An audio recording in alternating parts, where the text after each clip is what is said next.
Aujourd'hui, j'ai mis mon cabas. Encore un peu là. J'attachais la ceinture autour des reins. Parce qu'aujourd'hui, là, ça va chauffer. Les tatas qui aiment manger les pilules du lendemain comme si c'était les bonbons, c'était les friandises là.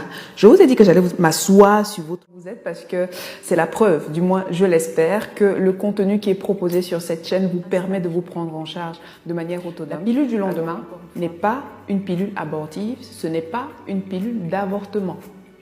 Donc pour ceux qui pensent que bon, ouais, on prend depuis, si elle est enceinte, depuis ça va fuir là. La pilule du lendemain, la Norlevo par exemple, ou Postinor, ce sont des shoots d'hormones, de progestérone notamment, qui va avoir pour action de bloquer l'hormone qui est à l'origine du déclenchement de l'ovulation. D'accord? Très important à savoir. Ok? Elle va bloquer l'ovulation. Ça veut dire qu'elle va empêcher l'ovule de sortir. Et donc, s'il y a un rapport sexuel, les spermatozoïdes vont arriver, ils ne vont pas avoir d'ovule à féconder et après 3 jours, ils vont mourir. Ok? Ça ne veut pas dire que ça a tué l'ovule. Hein. C'est pas ça que ça veut dire. Ça veut juste dire que ça a bloqué la sortie de l'ovule. Point à la ligne. Ok? Si par ailleurs, il y a déjà eu, l'ovule ou l'ovocyte, comme on dit, est sorti et que le spermatozoïde est arrivé et a fécondé, l'autre effet de la pilule du lendemain, c'est que ça va dégrader l'endomètre et empêcher l'ovule fécondé de se fixer au niveau de l'utérus. Voilà les deux principales actions. Mais si il y a eu ovulation, il y a eu fécondation et que l'embryon s'est implanté, la grossesse là va sauf que rester. Prends même 10 pilules du lendemain, ça va sauf que rester là. Hein? Ça va pas faire sortir. Ok? Donc, on retient, premier point, la pilule du lendemain ne stoppe pas une grossesse déjà installée. Deuxième point, la pilule du lendemain n'agit pas par anticipation. Ça, il faut vous le sortir. Deuxième point, la pilule du lendemain n'agit pas par anticipation. Ça, il faut vous le sortir de la tête. Parce qu'il y a des tatas là, elles ont tellement l'habitude de prendre la pilule du lendemain qu'elles se disent que bon, tout à l'heure là, je vais avoir, ou alors demain, je vais avoir un match avec Chéri Coco. Donc, avant le match là, même la veille, ou bien je sais pas, quelques heures avant, je vais prendre la pilule du lendemain. Comme ça, c'est bon, ça va couvrir. Ça ne marche pas comme ça. Ou alors, tu as un autre phénomène. C'est qui se dit que bon, c'est vendredi, je vais trouver Chéri Coco, on va s'amouracher, et finit de s'amouracher. Samedi, elle va changer sa pilule. Jusque-là, on est dans le bon. Et puis, dimanche, Chéri Coco dit, bon, Chéri Coco, j'ai encore envie de toi, j'ai faim de toi. Et elle se dit que bon, comme elle a pris la pilule samedi, là, ça compte double. Non, ça ne compte pas double. D'accord? Parce que, je vous explique, première pilule, ça a peut-être bloqué, etc. Il y a eu je vous expliquais tout à l'heure, il y a eu les spermatozoïdes qui sont arrivés, ils n'ont pas trouvé l'ovule, par exemple, et puis après 3 jours, ils vont mourir. Le deuxième rapport sexuel, là, il y aura des spermatozoïdes tout frais qui vont arriver et la prise de pilule qui a eu lieu précédemment, elle a seulement bloqué à ce moment-là. Hein. L'ovulation peut être décalée après. Donc, il ne faut pas penser que la pilule là, va couvrir l'autre rapport. D'accord? Et c'est là que vous me dites, mais docteur, est-ce que l'ovulation n'a pas lieu 14 jours avant mes prochaines règles? Parce que maintenant, vous savez comment compter votre cycle menstruel, n'est-ce pas? Pour ceux qui ne savent pas, j'ai fait une vidéo dessus, je vous mets le lien là-bas. Allez regarder, apprenez à compter votre cycle menstruel. Bon. Vous vous posez des questions, vous dites, comment ça se fait, docteur? Je vous l'ai expliqué. La pilule du lendemain va juste bloquer. Ça ne va pas annuler. Donc, il se peut qu'il y ait une ovulation même après. Et sachez que des variations émotionnelles importantes peuvent induire une ovulation. Ok? Donc, on fait gaffe avec ça. D'accord? Troisième point. La pilule du lendemain ne vous dispense pas de votre contraception habituelle. Je m'explique.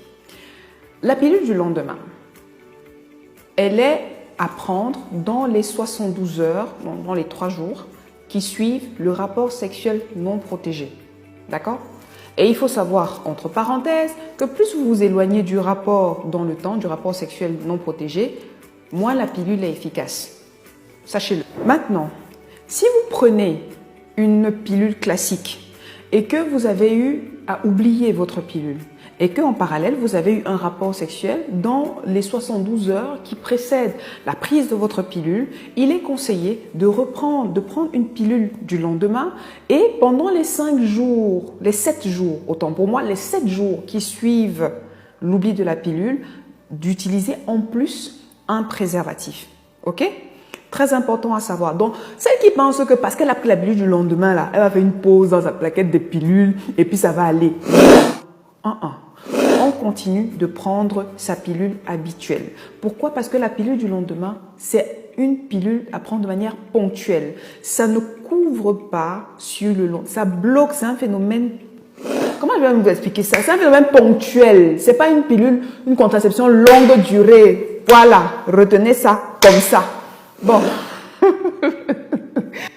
Retenez que la pilule du lendemain, elle agit de manière ponctuelle. Ce n'est pas une contraception longue durée. Ok?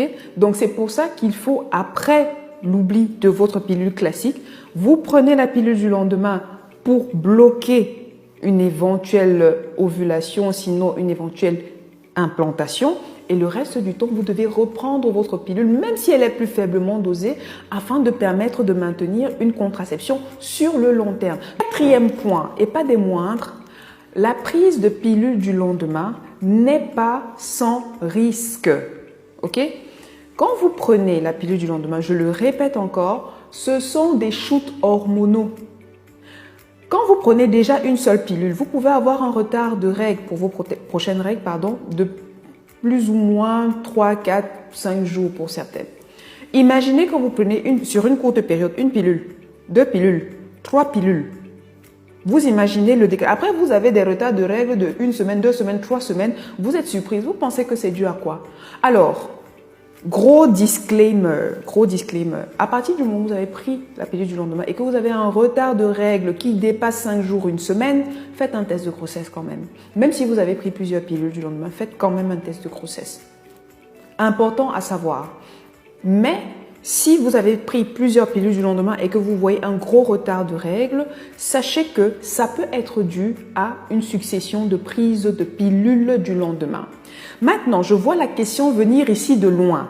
Je la vois venir de loin. Est-ce que la pilule du lendemain à prise répétitive est à l'origine de stérilité? Je n'ai pas trouvé d'études qui démontrent que la prise de pilule du lendemain a un impact, est impliquée dans des cas de stérilité. Mais je mets une réserve. Pourquoi? Parce que déjà, quand vous prenez plusieurs fois des pilules du lendemain, comme si c'était des pilules normales, vous avez déjà des perturbations au niveau de votre système hormonal, prise de poids, apparition des boutons, une sorte de masculinisation qui peut éventuellement se manifester, des retards d'ovulation également. Donc, la science évolue, la recherche évolue. Pour l'instant, jusqu'à présent, il n'y a pas de preuve d'implication de la pilule du lendemain dans des cas de stérilité, mais on reste prudent. Ce n'est pas une raison pour commencer à les manger comme si c'était des bonbons.